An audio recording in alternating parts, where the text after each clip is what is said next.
This is your host, Carmen Radford, welcoming you back to another episode of the Calm and Chaos Podcast, the space where we discuss motherhood, well-being, and just balancing it all. We cover loads of topics here, so I hope you can find some connection.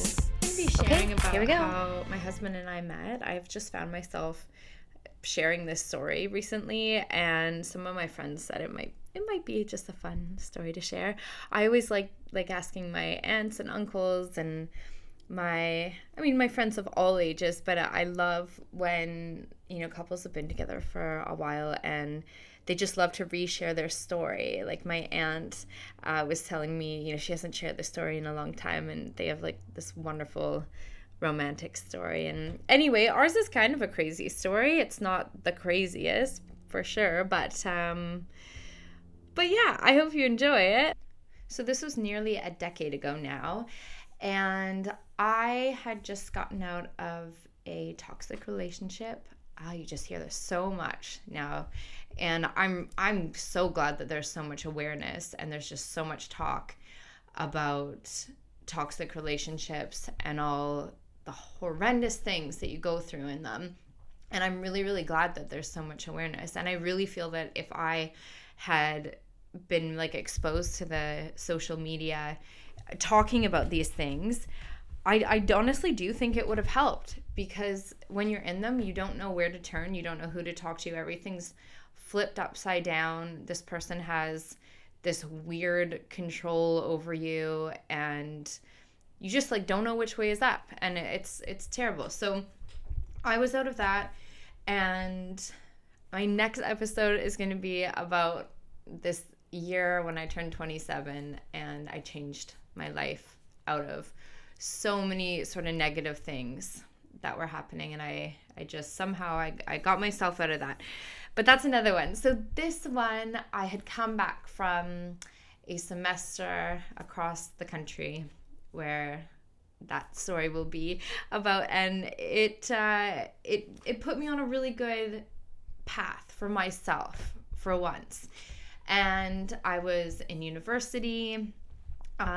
Two of my closest friends were getting married, and just after they got married, basically some of my friends were sort of pushing me to do the online dating thing, because they were like, you need to get back out there, you need to just talk to people and see what it's like to talk to someone who's going to treat you right.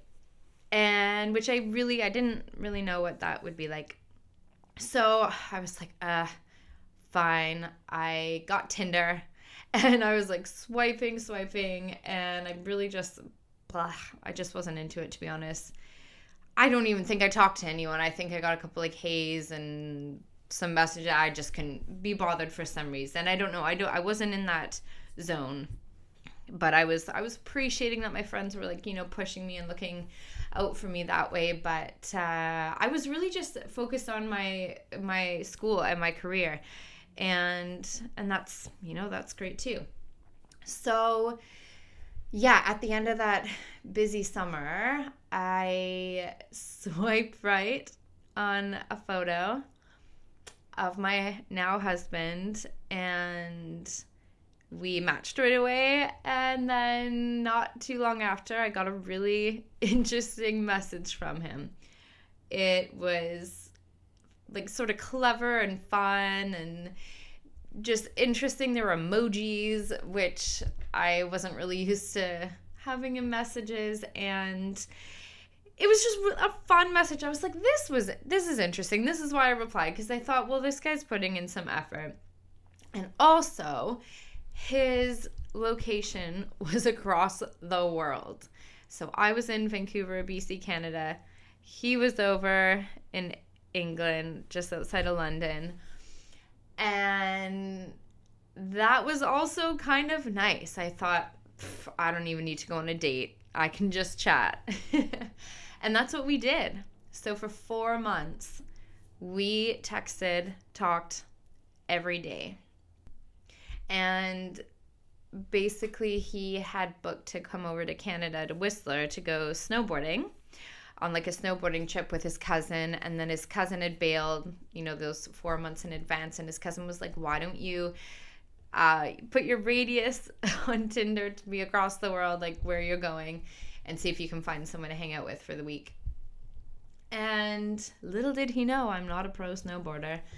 But we just talked and talked and talked. And I remember sitting in a chair in my apartment and we were texting back and forth. And then I looked at the clock and it had been 4 hours.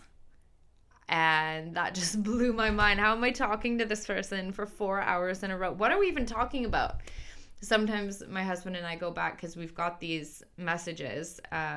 We were on Tinder for like a short time and then we went to WhatsApp and we've got all these like super cute messages from when we first met. And now that life is so busy, like we've got children, you know, we're working, all these things. We do for like little date nights, we'll go back and read some of our conversations and just remind ourselves what it was like in the beginning and how we got to know each other. And it shows a little bit of us like falling in love too, and it's really sweet. And so he was booked to go to Vancouver to see a Canucks game and then head up to Whistler for some snowboarding. And after a while he asked, you know, would I want to come and meet him? And my best friend was like, well, who is this guy? Like, what are you going to do? He's like lives across the world and you're just going to go meet him. You're going to spend a week. Like, what if he's not who he says he is? All these things. And she's like, my conscience just telling me, you know, she's just like, think of all the things that you need to think about because this is a little bit too wild. And I was in university at the time, and the night he flew in, I had a geography exam. Geography is not my strong suit, and I was so distracted just thinking, okay, after this exam, my exam started at like 7 at night. And so afterwards I like got dressed and, you know, did my makeup on and then popped downtown to go meet him.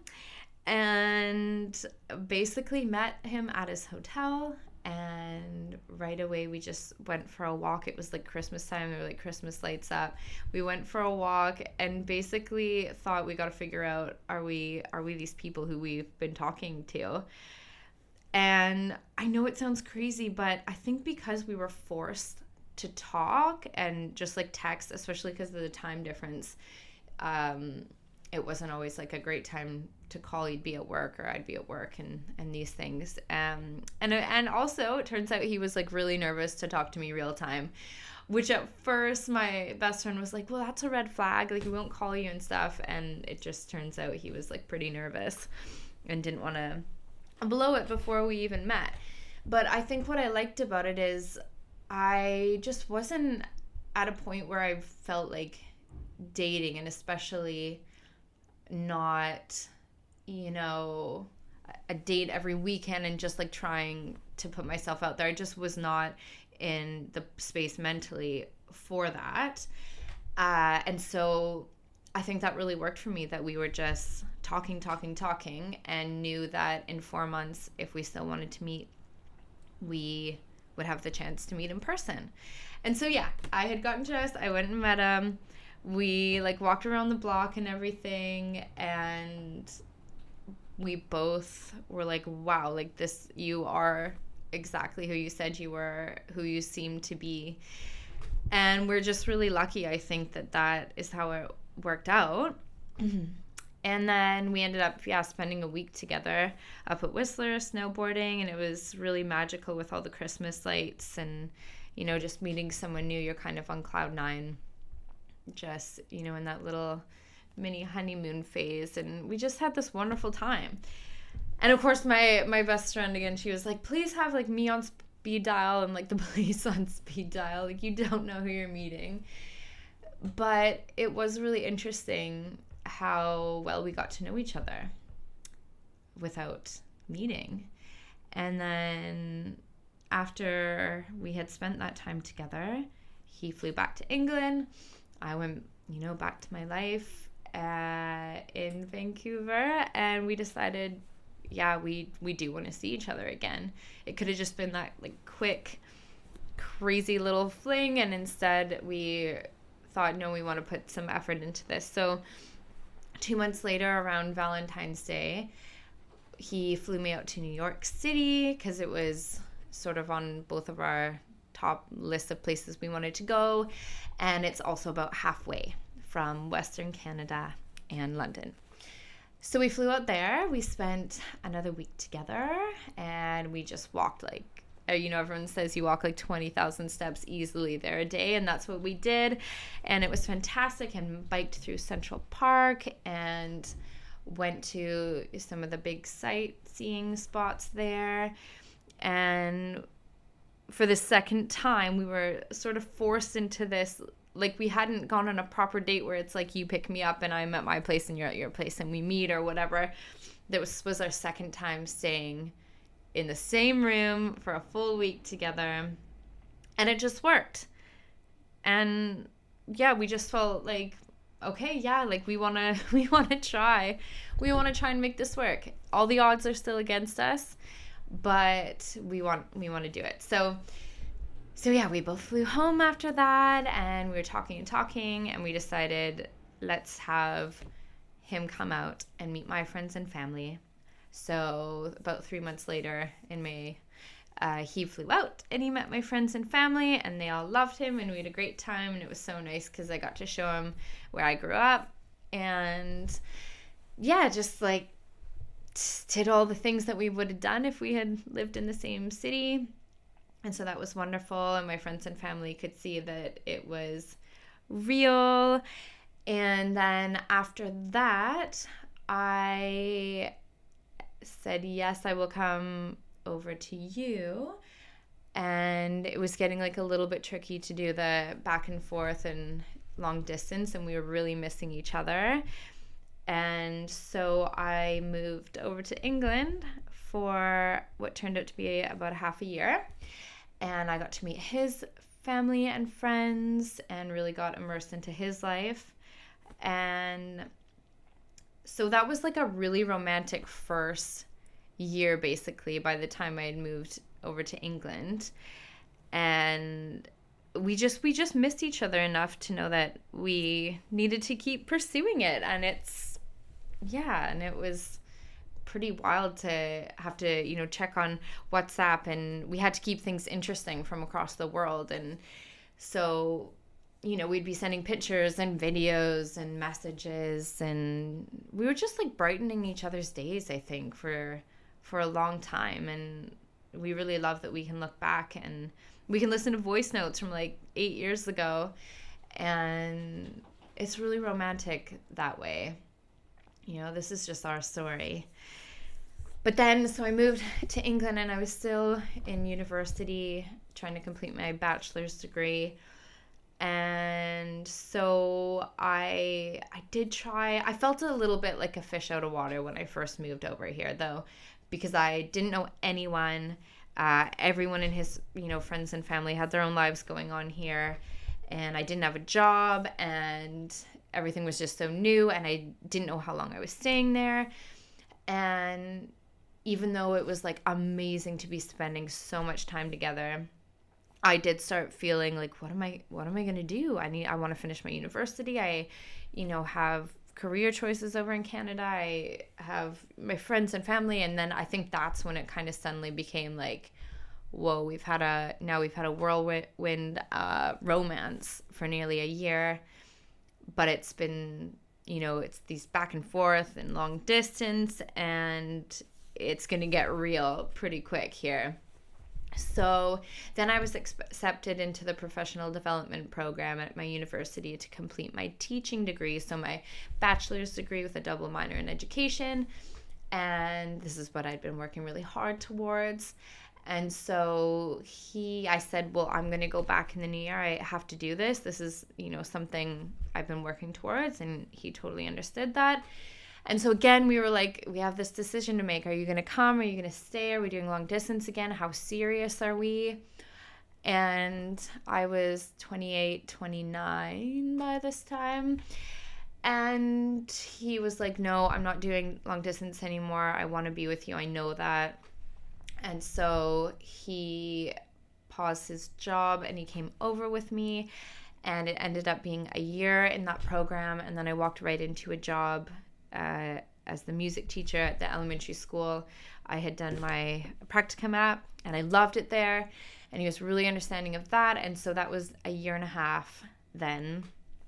And, so by this time we had shown each other that we were willing to do long distance. We were willing to go across the world. We were willing to, see each other's lives and somehow figure out how to blend ours together. So then I became pregnant with my son. And actually, let's just go back for a second. When I finished my PDP program, my husband was like, let's go back to Whistler, because it was like Christmas time. And he's like, let's celebrate the anniversary of when we met. Let's go up there for a few days, see the Christmas lights, bring us back to the beginning of our relationship.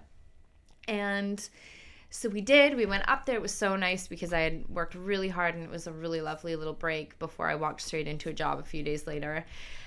And that's when he proposed. We were on our favorite bridge in the middle of the center there, and no one was around, and all the Christmas lights. And then literally 2 people walked by, and he was like, let's stop here and ask them to take a picture. And I was like, okay. And we'd already just had this romantic dinner, and I was sort of like, this would be really romantic. I didn't really want to get engaged maybe in front of a whole bunch of people, but I was like, oh, this is so romantic. And then after dinner, I was like, oh, it didn't happen.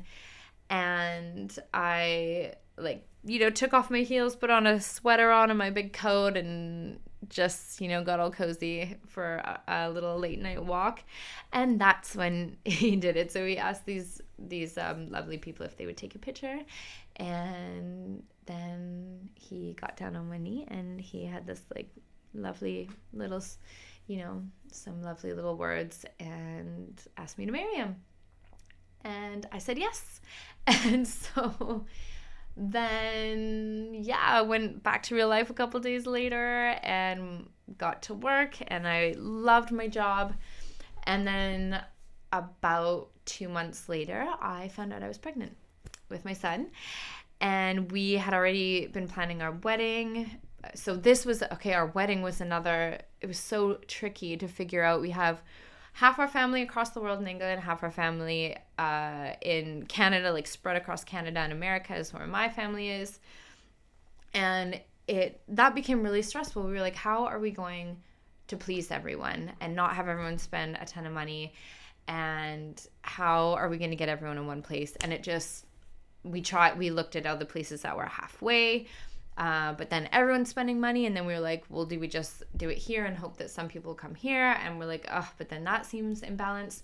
Do we go over to England and do everything there and hope that people from Canada and America will come? It just got so complicated. Anyone who has met someone from somewhere else, I'm sure you can relate to this, that it's so hard to please everyone. And we really, really wanted to. But what we then had to think about was where we were going to settle after we got married. And I was really settled in Canada at this point with my job, and I loved it. But he also had his job, like I said, on pause back in England. And it's a family business, and he loves it. And again, things got really real and serious for us, We loved each other. We knew this. But then we had to think about all the practical things that apparently you got to think about when you're an adult. And I'm dual citizenship with between England and Canada. And so that was one thing that made sense. And, the list, and I said this in my first podcast episode, basically the list of practical reasons to come back here, and reasons his whole family is here. Mine's really spread out, and going forward, we knew we wanted to have kids, and we figured this is a really good spot for support. And so we planned our wedding to be on spring break so that I'd have a little bit of time off from work. And we decided we'd have it down in California. I love California. I have some family down there. And we planned a really small, intimate wedding, 14 guests, I think. we hired this really lovely family-run company to do everything. We rented a house on the beach where a lot of our guests stayed with us. We hired a private chef who was amazing. The food was amazing. And as we were planning all these things, about a month and a half before our wedding day, I found out I was pregnant. And that, again, all these things start becoming serious, the way that you have to plan for your family. And so we got married, and then we basically, a huge reason we did it over there as well is we had made the decision, England's the place to be. And so I think I was sort of like, well, can we please, because I'm going to be the one leaving my friends and family, can we please make it a little bit more easy for them to come to our wedding?